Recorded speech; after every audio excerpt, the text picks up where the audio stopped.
Let's get it popping. This is the spiritual gumbo, bull amongst the wolves. I cannot stress enough that we're going to get to some new testimony stuff like I said I was going to do. But there's things I want people to hear as I say what I say, so that way they get it right in their heart and their souls.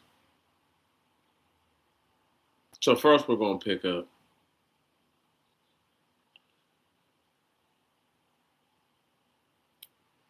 in verse 14, right on.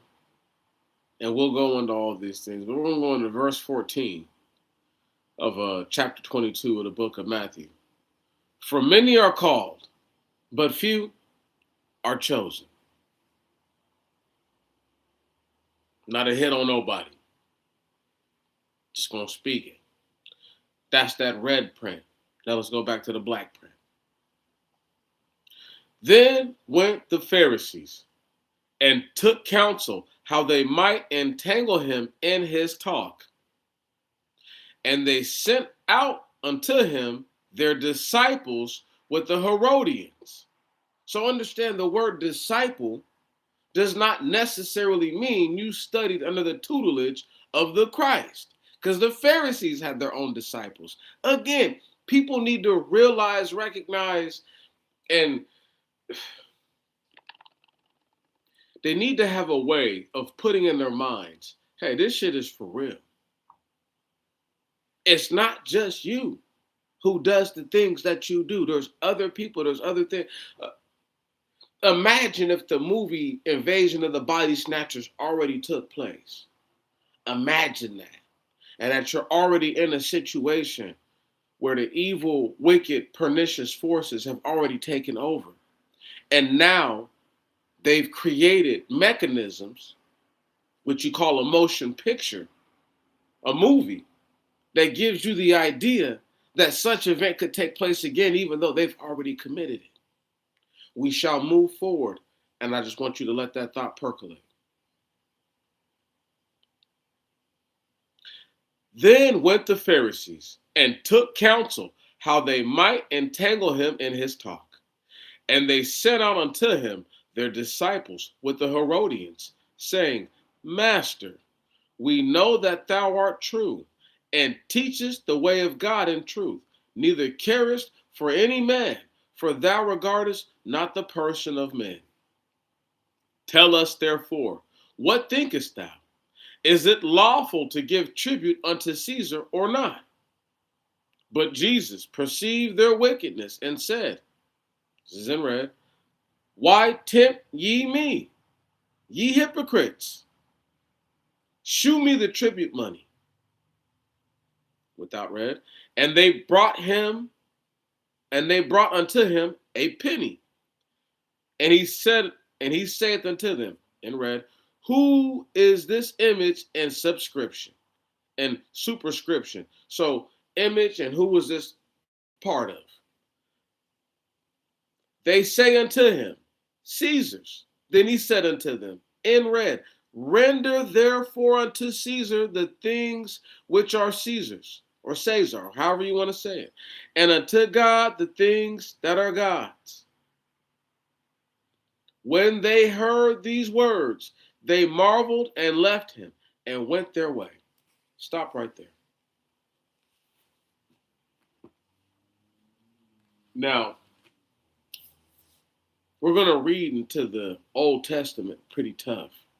Not super duper tough, but we're going to get to the Melchizedek situation, and I'm going to show a parallel between that and the Melchizedek. I always see parallels between how the Christ talked to people and the stories that already took place in the scripture.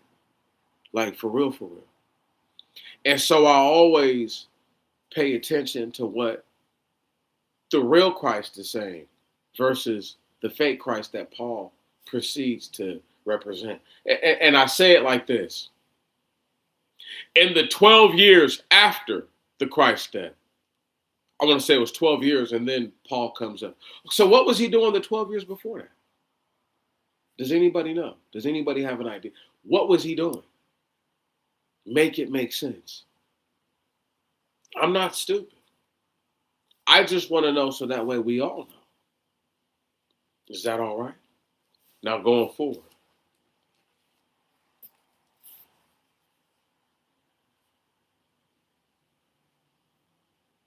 we're going to go back to the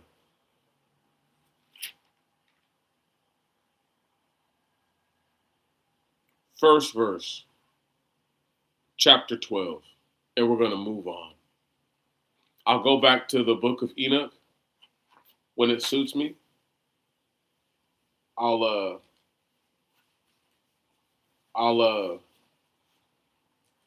express the things that need to be expressed. But the bull among the wolves, people need to understand. This is this is spiritual animal concepts. These are things that are outside of a person's natural understanding.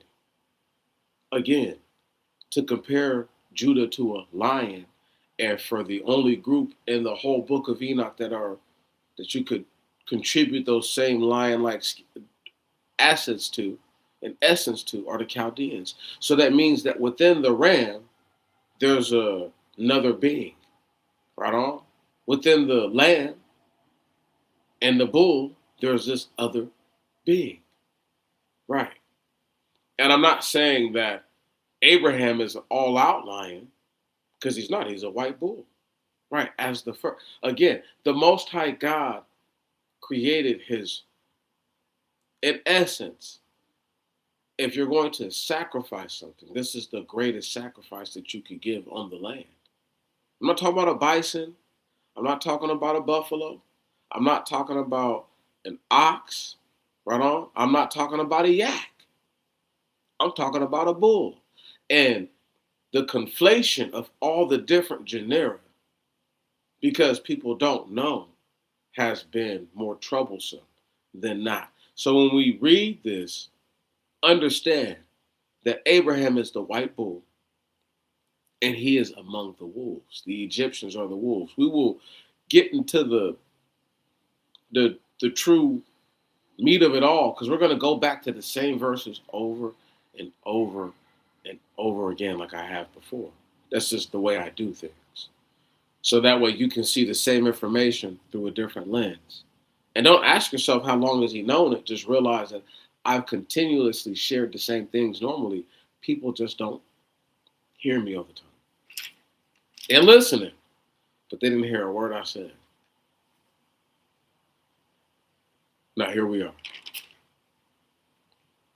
And the Lord God said to Abraham, go forth out of the land, out of thy land, out of thy kindred, out of the house of thy father, and come unto the land which I shall shew thee. Now I need y'all to understand this. They've gone from the land of the Chaldees, right on? Because the Most High God is like,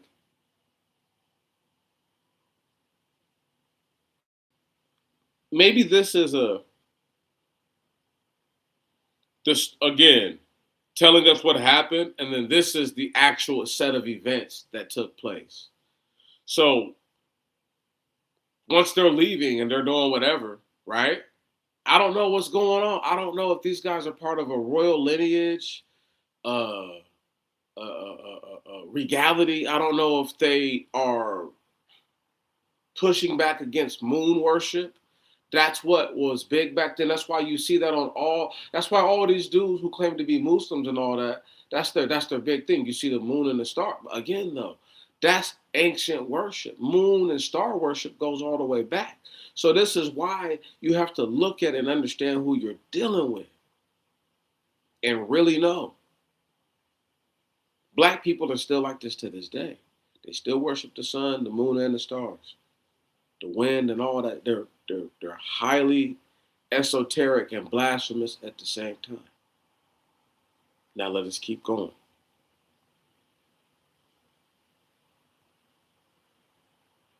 And I will make thee a great nation, and I will bless thee and magnify thy name. So I'm going to build you up. And everybody going to know who you are. And thou shalt be blessed. what we call famous celebrity, superstar, megastar, right? Understand being famous in a time when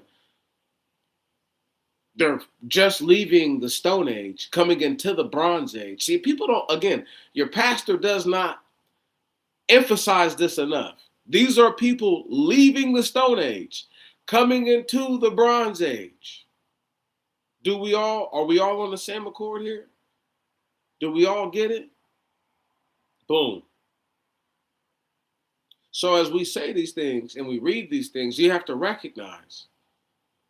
Imagine being as famous as Michael Jackson, more famous than Michael Jackson, and there's no internet, there's no TV, there's no nothing, there's no telephones, there's no nothing. Because y'all always like to take a crap on the ancestors. So imagine how popping you had to have it for people to know who you are way back then. Everybody knows who you are. Your name is literally ringing bells. Let's keep going.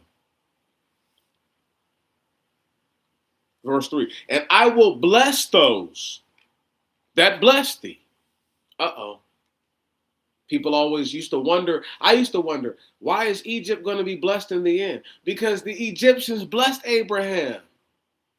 And I will curse those that curse thee. And you wonder why the Ammonites, right on, certain children of the Ishmaelites, right on, the Moabites, that's right, the Ethiopian and all them other groups who hate us and speak evil on us to this day, to this very day. That's why they're cursed. And that's why they have what they got coming. All the Gentiles that ever blessed us and ever cursed us, the same thing. Blessed be the Most High God. Even if I'm not the seed, blessed be the Most High God, because I'm going to bless his people. Does that make sense? And I'm going to curse those that are not his people. And of all the wicked, right. If you can't prove you are the seed of Abraham, you should act a certain way. Do unto others as you would have them to do unto you. It's simple. Now let's keep reading. And curse those that curse thee. And in thee shall all the tribes of the earth be blessed. Again, I ask thee again, what people does this most apply to on the whole earth? Follow me now. You can't say enslaving somebody that everything you got from their genius, literally litigating laws into effect that would keep a slave from having intellectual property in the 1700s, going into the 1800s, because the first Patent Act of 1790 that I know, that I really know about, that one, it explicitly states what it says about slaves. So how can a person who knows these things abide by such a terrible way? Let us keep going.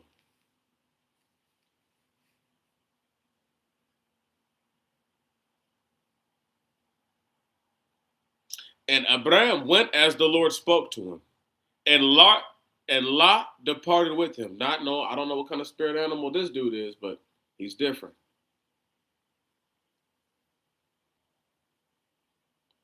And Abraham was 75 years old when he went out of Haran.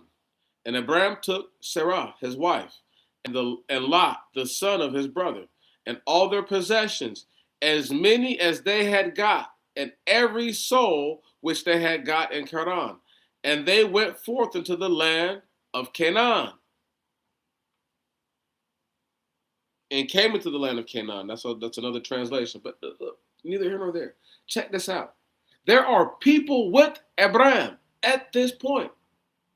Right on? He's not by himself. He's not just diddy bopping out here all by himself. That's not how it is. They're like a small army. They're a troop of trained.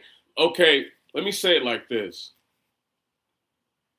I get the coldest, hoodest killers from whatever projects you can think of. Talking about wherever you think the coldest place on earth is right now. Most savage, talking about do you dirty without thinking about it, right? I get all them. I got a group of them. But they are the control type killers. They don't just murder shit just because they can. Right on? They really have control over themselves. So it's like, it's a whole nother subject when you speak on it and you know what you're talking about. Because I know for a fact that these people who were being spoke on right now, all those souls in that land, yeah, they're literally, that's right, some cold, right. They get down what they get down. They're not playing. Whatever you think a wizard is, a mage, an enchanter, a sorcerer, whatever. These individuals come from bloodlines that are so potent from the practice of forbidden arts, right on? And the blasphemous, because again, if you can't restore the balance, you've forever undone it. And it can't be, you can't make it right. All you can do is do better by not continuing to distort and to dilute the balance. Now let us read.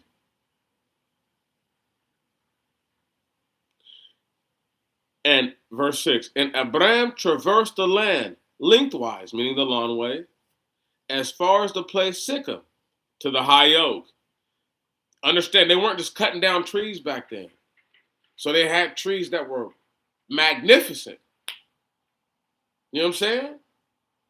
They cut, listen, you got pictures of these guys cutting down the sequoias, right on?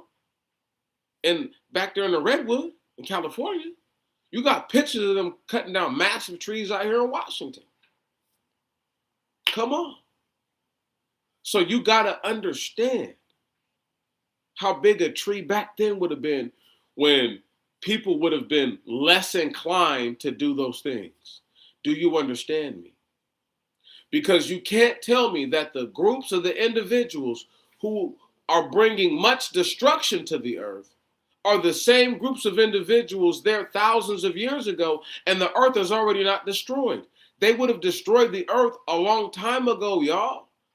Think about what I'm saying logically. This is about, again, that cognitive dissonance thing, the connection to the land. Let's talk about it. Let's get all the way into this shit.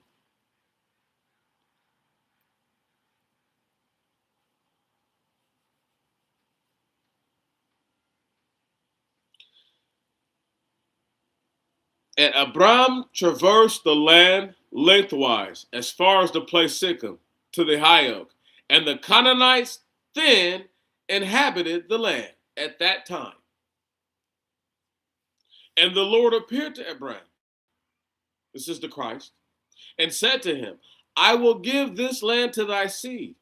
And Abram built there an altar to the Lord, who appeared to him. For him to have seen him, unless this is again, the Most High God has already made it clear, no man shall see my face and yet live. This is the Christ he's dealing with. You can believe whatever you want to believe. I just know that the Most High God's not a liar. So, again, that's the Christ he's dealing with. If this is a physical being that appeared, now, again, that's materialization, dematerializing, you can call it instant transmit, whatever you want to say. He beamed himself down, whatever you want to say. He appeared out of no. Dude, stop it. Do you guys realize how many radio frequencies, I'm not going to say inhibit that, but are almost blockers to keep certain, like, why do we have all these things? Why do you have 5G? Like, what is the need for it? There's a reason for it now. It's not just because they want to make your life better. If they wanted to make your life better, they would just give you free food. because there's enough food on the earth to grow abundantly, and then everybody would be rich, and then everybody would buy all the products that they want you to buy. They would still be mega millionaires, billionaires, trillionaires, no matter what. Even if they made you 100,000 there today, there's so much wealth on the earth. That's how it works. Are we all on the same page right now? Now let's keep talking.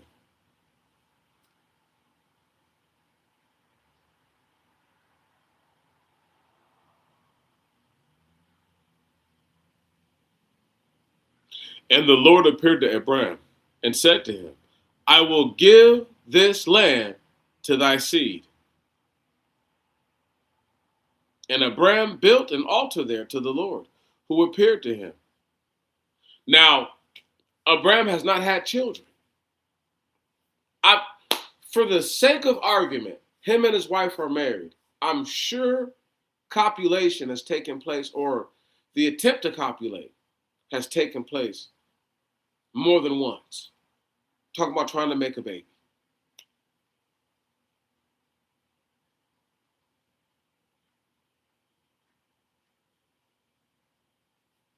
But that condition that I talked about all those years ago, where the foreskin would harden up at the tip, yeah, makes it hard to ejaculate, painful for intercourse,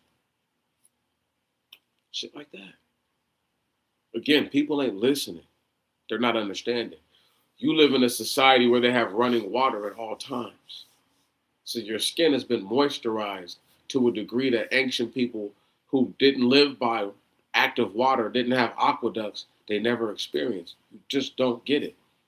You talk about, oh, I got dry skin. No, the people back in the day had some dry skin now.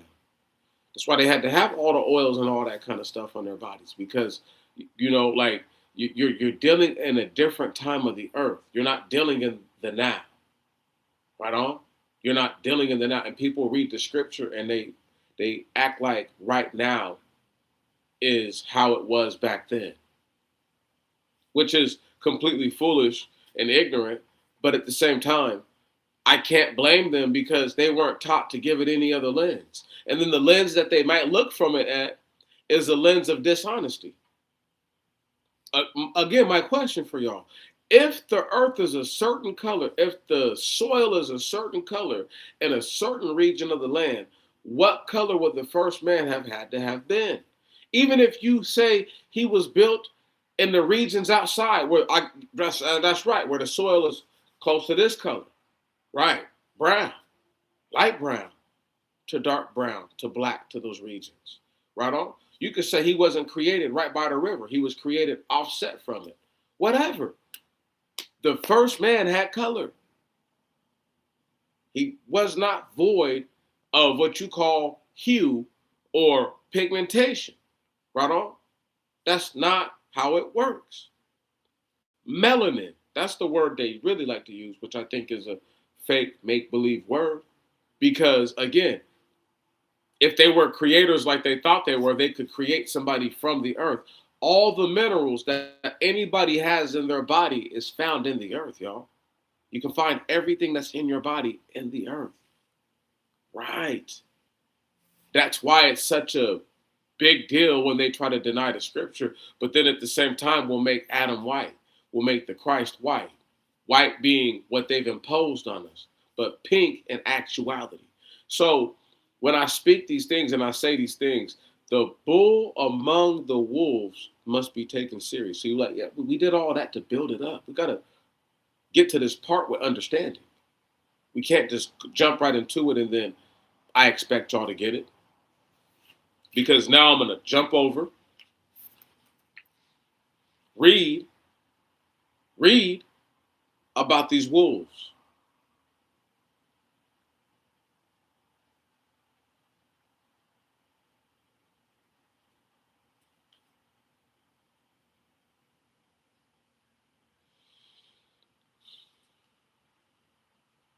Verse 13,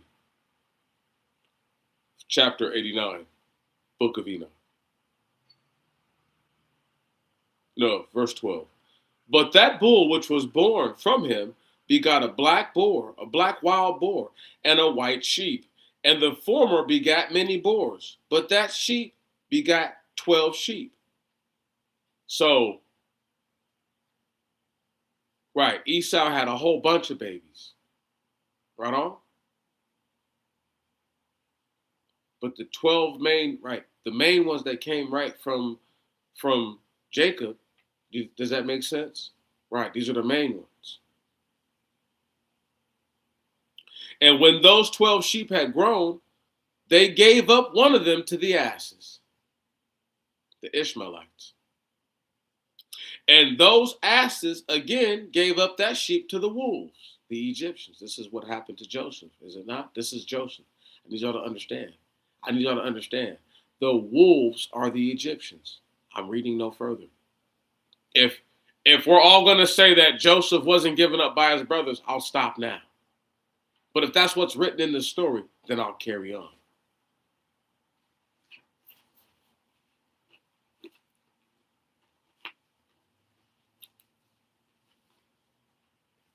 This is why I always laugh. Because people don't know anything. And what they do know, they don't apply it in fullness. You know how I feel about people who don't know nothing? Shut your mouth. Don't say a word. Do not say a word if you don't know anything. And if you're useless, worthless, spineless, coward, they like to say feckless. That's a powerful word to tell somebody that they are, especially if you understand the definition. Those are fighting words. You call me feckless? I don't care how big you are, cuz I'm trying to punch Sonic coins out your pocket on everything.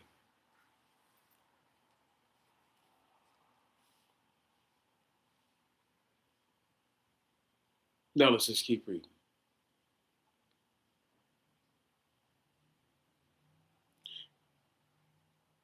And he departed, verse 8, chapter 13 of the Genesis. No, excuse me, chapter 12 of the Genesis.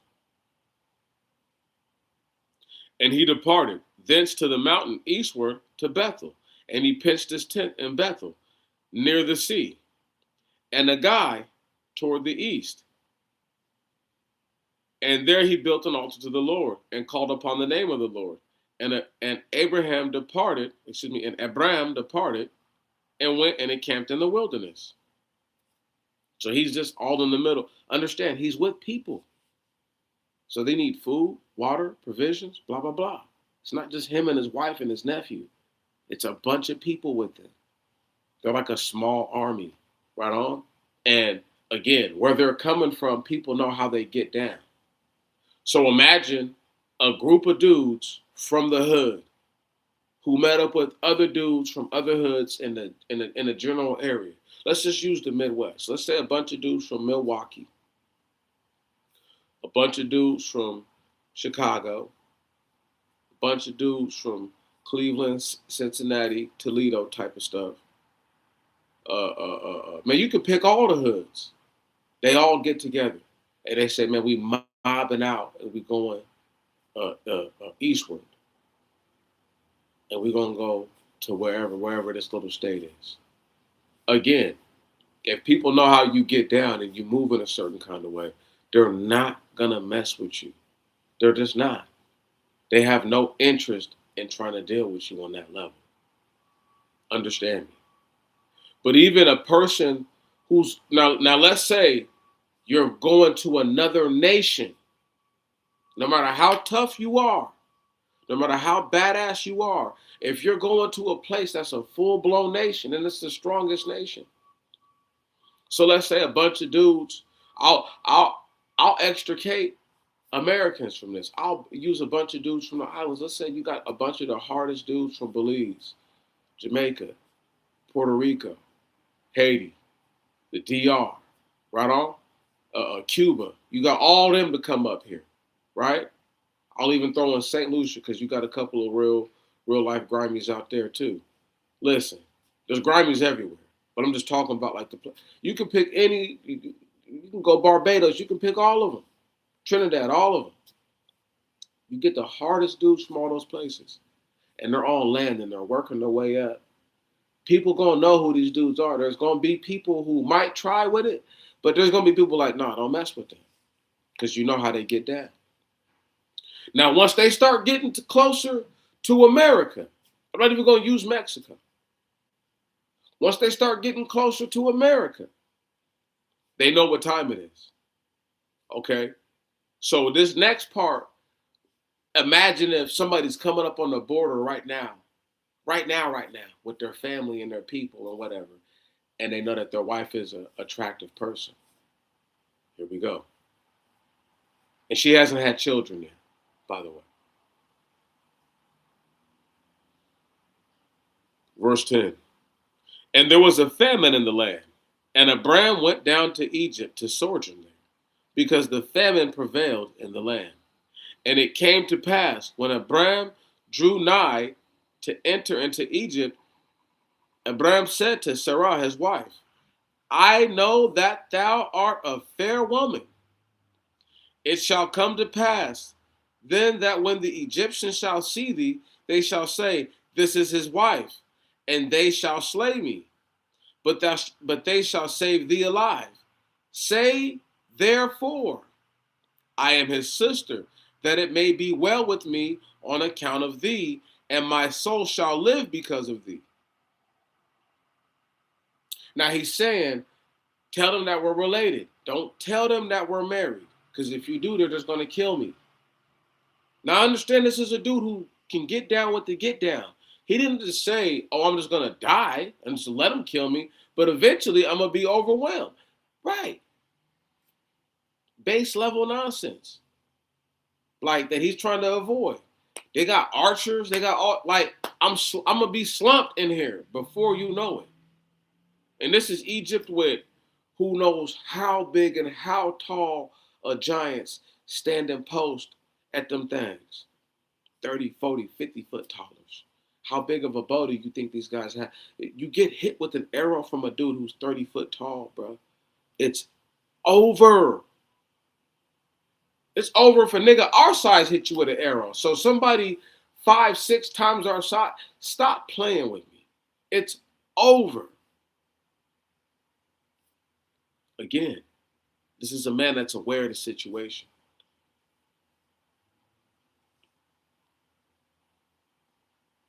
Now let's keep reading. Verse 14. And it came to pass, Abram entered into Egypt.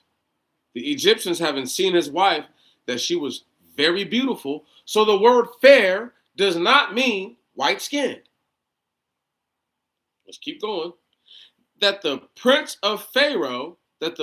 of Pharaoh saw her and praised her to Pharaoh and brought her into the house of Pharaoh. Now y'all gonna say, oh, that's misogynistic, that's da da da da da.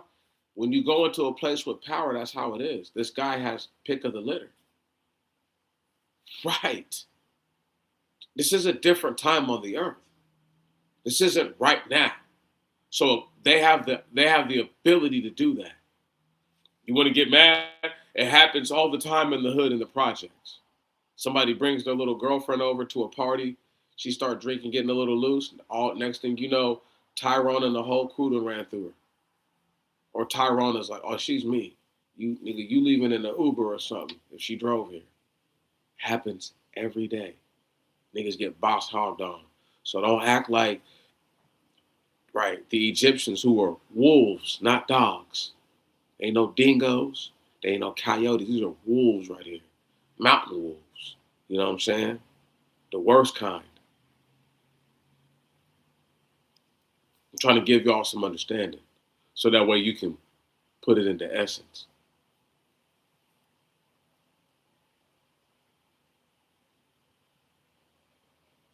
And it came to pass, when Abraham entered into Egypt, the Egyptians, having seen his wife, that she was very beautiful. The only way they could know she was fine is if she didn't have a face cover on. Her face had to be showing. Got to emphasize all these things. That the princes of Pharaoh saw her and praised her to Pharaoh and brought her into the house of Pharaoh. And they treated Abraham well on her account. And he had sheep and calves and asses and men servants and women servants, and mules and camels. And God afflicted Pharaoh with great and severe afflictions, and his house because of Sarah, Abram's wife. And Pharaoh, having called Abram, said, What is this that thou hast done to me, that thou didst not tell me that she was thy wife? Wherefore didst thou say, She is my sister? And then I took her for a wife to myself. And now, behold, thy wife is before thee. Take her and go away quickly. Now, stop right there. Whatever happened, unless she told Pharaoh out of her two lips, right on, hey, that's my husband. But he's like, this nigga. Does that make sense? But you didn't already show them love. You didn't already, it was on good accord, right? See what I'm saying? Right. He's like, bruh, come on, dude. See, this is different. God didn't have to come to him with the dream or whatever. So the spirit, the understanding was much stronger on the Pharaoh. It's much easier to believe that they had a closer connection with the divine, because he didn't need for God to come visit him in a dream per se. His house was afflicted, and whatever the afflictions were, told him this woman is a married woman. Whatever the signs are, come on. No, let's keep reading.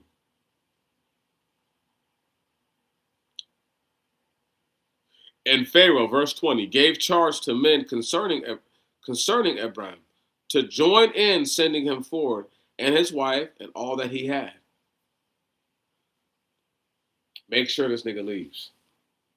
He got to go. And Abraham's a bull, not a sheep. You understand? Like this is a different animal you're dealing with. Abraham's a whole nother kind of animal. Word?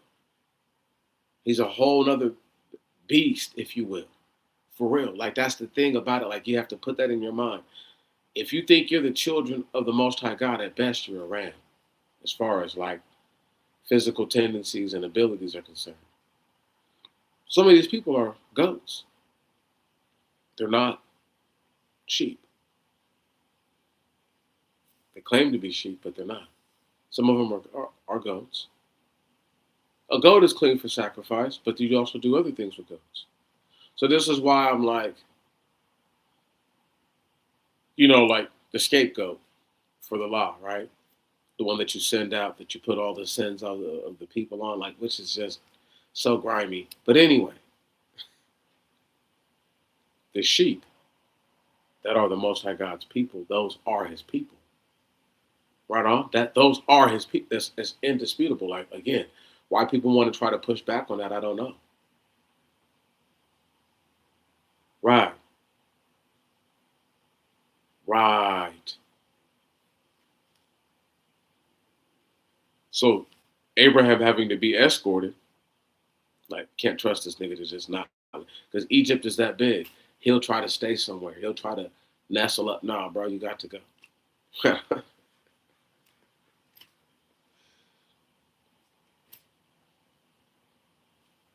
And Pharaoh ain't liking the fact that he got the sloppy seconds or leftovers or whatever you want to say. Like, he's not happy about that either. He's like, hold on, bro, you're married?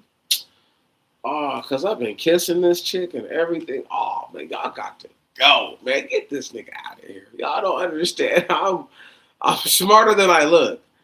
I always talk about the side that Abraham felt. I never talked about how Pharaoh had to feel. But I'm just going to give y'all get this nigga out of here now. He looking at Sarah like, this chick trifling. She fine, but she trifling. This is why when they be like, oh, she bad. Da, da, da, da. I'll be like, yeah, but you never know what she on. You never know the kind of BS she on. And I didn't even talking bad. It's just saying what it is. Because he went down there, was like, but understand though, we're going to get to read about this again in Gerar, right? And It's going to be a beautiful thing when we read about it in the Quran, because he's going to explain the fact that they are actually kindred, brother and sister. So he's not lying. Again, here we go. This is why being from a tribe of the same people is so important, because everybody from the tribe is related. Even if that's your cousin, that's still a sister from your tribe. Right. Even if that dude is your cousin, that's your brother from the tribe. That's not just a regular person to you. Y'all are only degree. You're only separated by so much. Like y'all blood ties are for real. It's not like today where everybody is a hodgepodge in certain pockets of the earth. Most places on the earth, most people look the same because they have maintained genetic continuity. It's an important thing. You can't say it's not. A bull is not a bull if a bull doesn't mate with other bulls or the cows, heifers. Like you can only, again, how long until it's a bison, a buffalo, an oxen, right? Like you a yak. You cannot undermine these things because it does change what it is. Now let's keep going. And Abraham went up out of Egypt, verse 1 of chapter 13. He and his wife and all that he had, and Lot with him into the wilderness. And Abraham was very rich in cattle and silver and gold. It's not like today, y'all. Everybody be like, "Oh, I would have robbed this nigga." You're not running. Listen, there were no blinkies like that back then. And if you had anything like that, you was a wizard, a wage, a wizard, a mage, a warlock. You know what I'm saying? Like battle mage, probably even. The whole point is this: you're not running down on Abraham. Not a dude who's out of the land of the Chaldees. This is why the Egyptians are like, we have to escort these dudes. Like, nah, they got to go. They have to go. Because they're not like regular people. Like they get down and they're not afraid. So it was with force they were escorted out. That wasn't, and they let him keep everything because of course he's not giving it back. Y'all don't get it? He's not giving it back.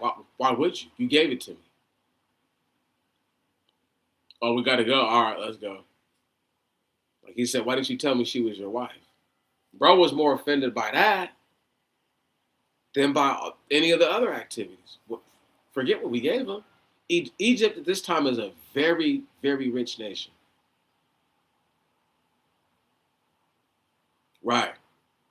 Now, again, do you think that this put a sour taste in the mouth of the Egyptians where they wasn't feeling shepherds too much after this?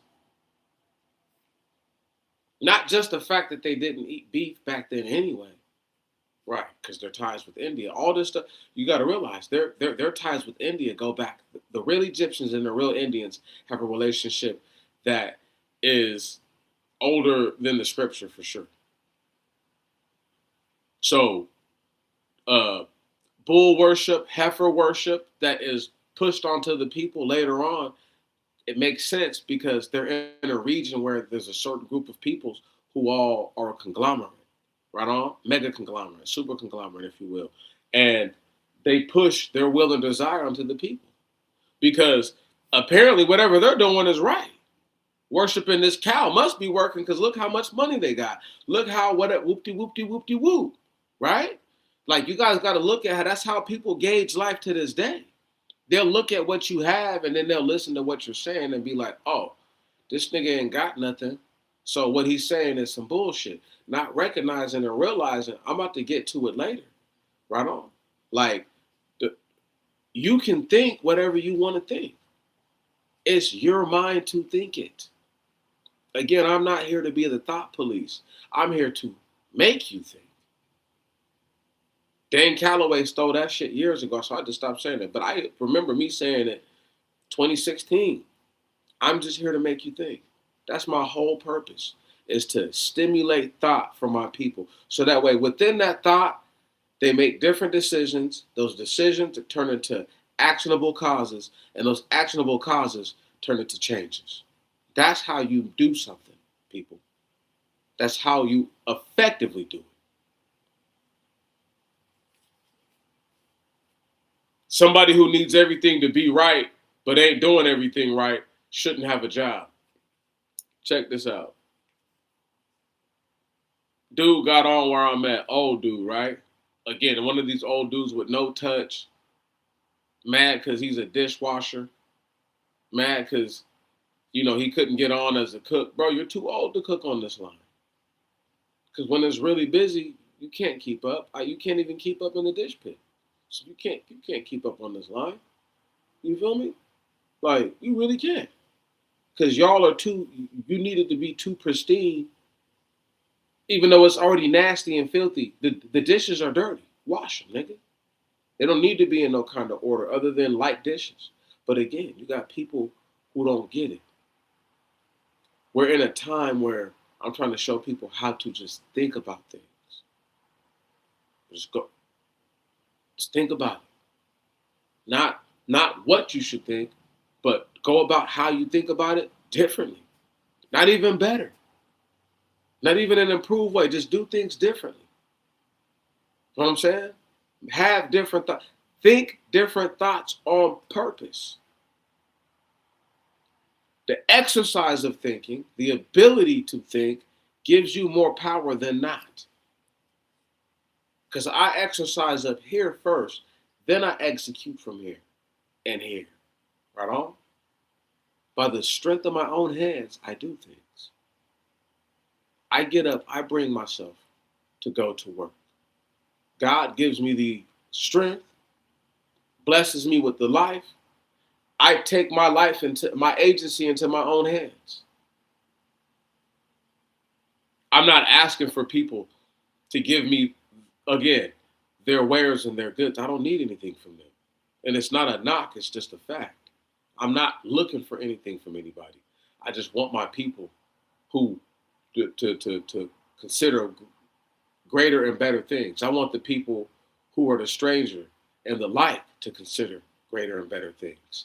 To the idea that if you think that you're thinking something wrong, you might not be able to make it right, but you can do better. That's how, again, thinking a better thought might not be possible, but you can do better than what you're doing if you're not doing right at this moment. And even though you might not be able to make everything wrong that you've wronged, right, you can still do better going forward. So again, my whole intent is not for you to think better, but to think differently. That way you can do better. Knowing better to do better. For real, for real. You can't live without it. These guys struck and took down another video. The Hitler ought to be thanked. Oh yeah, man, they took that one down. They mad about it. Mad about it. They said violated hate speech, even though I didn't say nothing hateful in the whole video. Whatever. Whatever. The bull among the wolves is a beautiful, beautiful, beautiful. And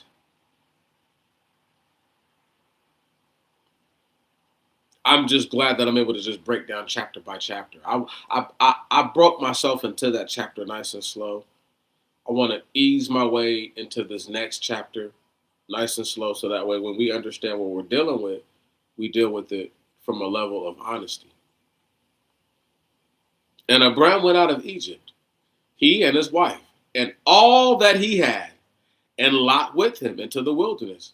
And Abram was very rich in cattle and silver and gold.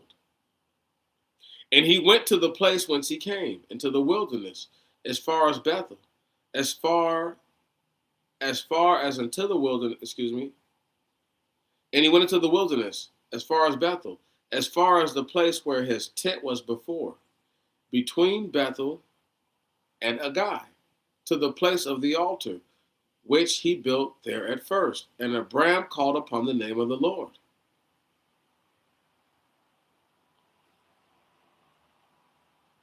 Again,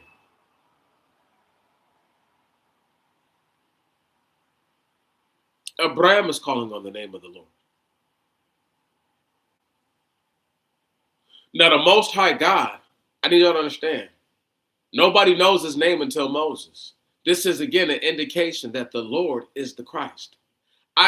Bruh, you cannot argue with the scripture. You want to be mad about it, but it's written down and it's said as it's said. Right. So the one that Abraham is dealing with is the Christ. It scares people. It makes them real nervous because they talk real bad about Jesus. The one that you consider Jesus, Yeshua. Jeshua. Yeah, him. Him. You can talk so bad about him. And now there's a person like me who's making an account for him. So that way you can understand, like, I'll distinguish what the other brothers and sisters were attempting to distinguish and just break down based on the power level that he's dealing with, based on what he's seeing and dealing with. Right on? Right. This is how we know that he is a son of Seth. Because, right, his sons would call on the name of the Lord. The name of God. Again, to the regular layman man, the representation of God on the earth is the Christ. The Most High God in heaven is the Most High God. Again, there's a reason why there's a distinguishment between their power levels. The mighty one and the almighty are different. The mighty one is the Christ. The almighty is the Most High. For me to have to say that out loud, I'm almost disgusted. But I understand that people only learn in bits and pieces because they're too busy filling their minds up with other nonsensical drivel to learn anything. Retention is the strongest sign of learning, of wisdom, knowledge, and understanding. What you retain, not what you remember, what you retain, what you hold on to. Because from your retention, you gather the wisdom, the knowledge, the understanding. Because you can remember 2 plus 2 is 4. But why is that? Because we took a group of one individual with another individual, which we call 2, and we added it or implemented it with another same liking group of the same count, which is one individual to another individual. And that equals 4. Again, my retention allows for me to break that down to a more minutia and a more nuanced way. But again, minutia for what? Nuance for what? For people who don't even think that the Most High God is real? I mean, they don't even think he's, listen, y'all. They think that the internet is real, even though it can fall and it got broke all the time.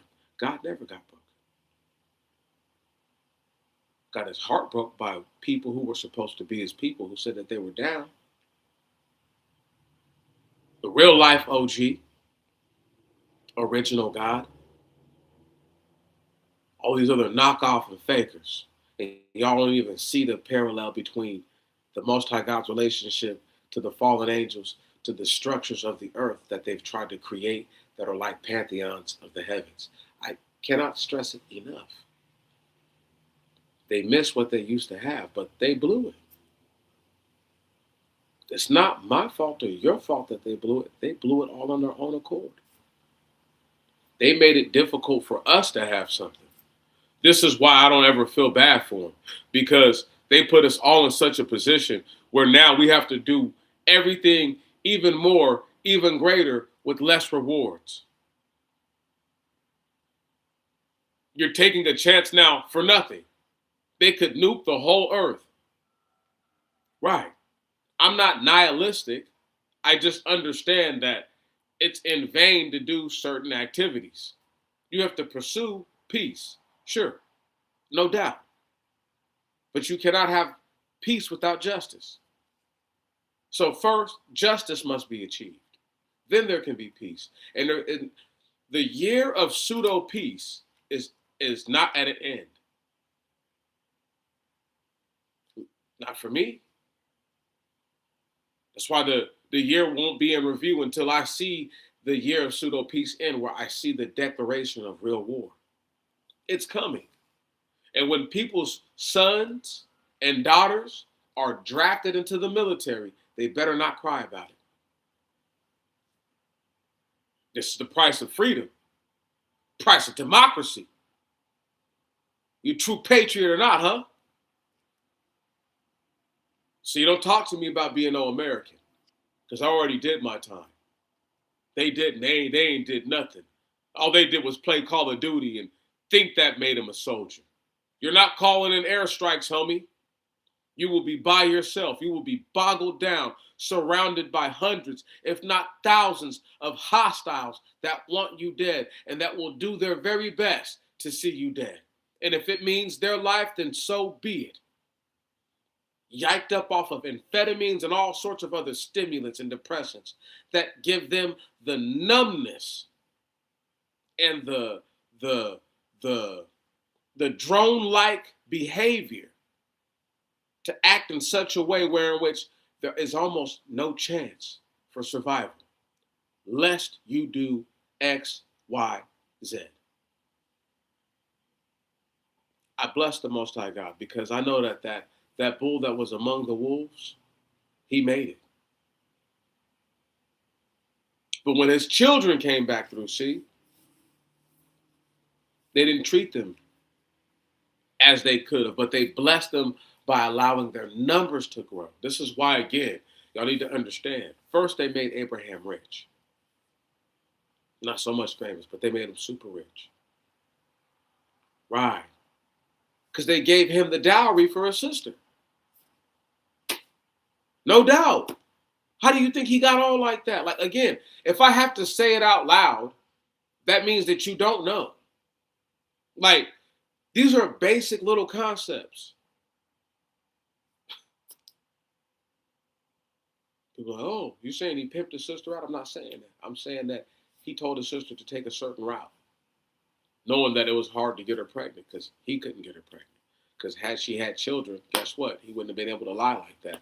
But her being a mother would have made her not less attractive, but the idea that we're just going to murder this man for his wife in front of his children, even if she's fine, that's not the move. But her being single, no babies, no suckling around, she's surrounded by servants, he's surrounded by servants. Oh, that's just his wife. They're just married. I mean, we'll kill this dude and take her. Dudes kill people. For example, do y'all not understand? Men kill men over women to this day.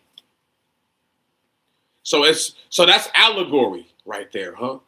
They weren't going to kill him if he had said something different. Again, we're dealing with people who aren't living in reality.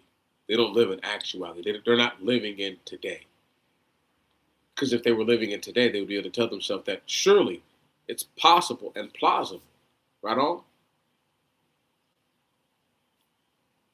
Probably really like actually happened. And I know they want to, oh, Ibrahim, listen, they can go on and on and on and on and on. Muslims are not the people. They never have been, never will be. Knockoff religion, just like Judaism, just like the Talmud and all that kind of weird shit. They're all knockoffs. They're not the originals. They're not the first to do what they did. This is why when people think that they're running game, so to speak, they're really not. All they're doing is putting themselves in a position to be struck down later. This is why the laws of Moses instruct people not to do certain things, i.e. like marrying your sister and having children with her. Right on?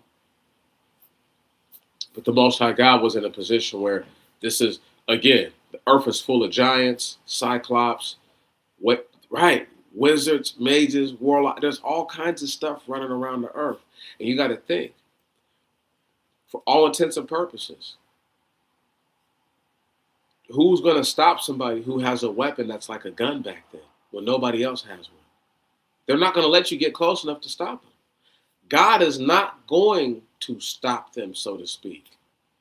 Right on? He'll make a circumstance and put them in a position where they'll eventually be defeated. However, the laws of divinity must reign true. Right.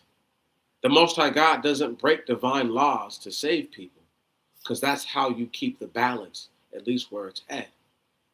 If he just broke the rules all the time, then okay, then nobody has any autonomy. You don't have free will. You're not making your own choices. He did all these things. You're trying to say that he's evil. Again, that's not how it works. That's what they want to do, though.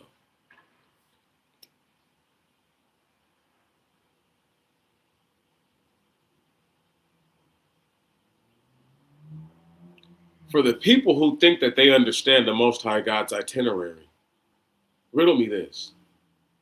Why do you work so hard in a land to have so much when the Most High already God said he sent you here to be punished? Is it not enough just to have what you need and a little more than that? Is that not enough? Or do you really need to be on top of your oppressors and yet still say that they owe you reparations? Like, you can't have it both ways, people. Either the Most High God is going to come and rescue us, right, or you're going to save yourselves. You don't get to dictate that to him. Again, if I'm pressing the envelope on the Most High God, I'm pressing the envelope like, hey, I'd like for you to show up and just show out and just prove that you're real. So that way the terror of the cosmic radiant energy that you exude will be upon them. And they'll be forced to go to their knees and their faces. They'll be forced to confess from their tongues of flesh. Indeed, this is the Most High God, the creator of heaven and earth. I can't wait. I know the prophets say, woe to them. They're not living in these days. They're dead and gone. I'm going to say, woe to them who don't want that, who don't want for the Most High God to come back and judge. You're out of your mind. If there is no way that mankind can overthrow the wicked forces that are upon the earth right now, that have already body snatched, invaded, and stole the identities of damn near everyone upon the earth, then trust me, I want the Most High God to come back and sort it out. Show us who the real people are. Show us who the real Gentiles are. Show us who gets what and what they deserve for what they did. They hate because they're not us. They'll never be you. Do y'all understand that? They will never be you. They don't have a snowball's chance anywhere, even in the Arctic. Where they don't have they don't have it. Snowballs just don't form by themselves. They're made. So they don't have a snowball's chance. Because nobody's just gonna go make a fucking snowball. Thank you. See, I'm not stupid. Again, I don't eat with my eyes. I eat with my mouth, my tongue, my teeth. Right. Esophagus. Yeah. Uh-huh. I eat with my digestive system working and pushing those things through so that way they become waste. And it pulls from it the vital nutrients that can be used to replenish my person's sustenance, to sustain me, keep me alive. So when I say the things that I'm saying, I want y'all to understand this, that there was a bull among real life wolves at a point in time. We're about to get to the more deeper parts, the wild ass, which is Ishmael. We will talk about his life briefly. We're gonna go into all the things. We're gonna, first we're gonna get into Lot and why it's so important, what like Lot went through, and then we're gonna have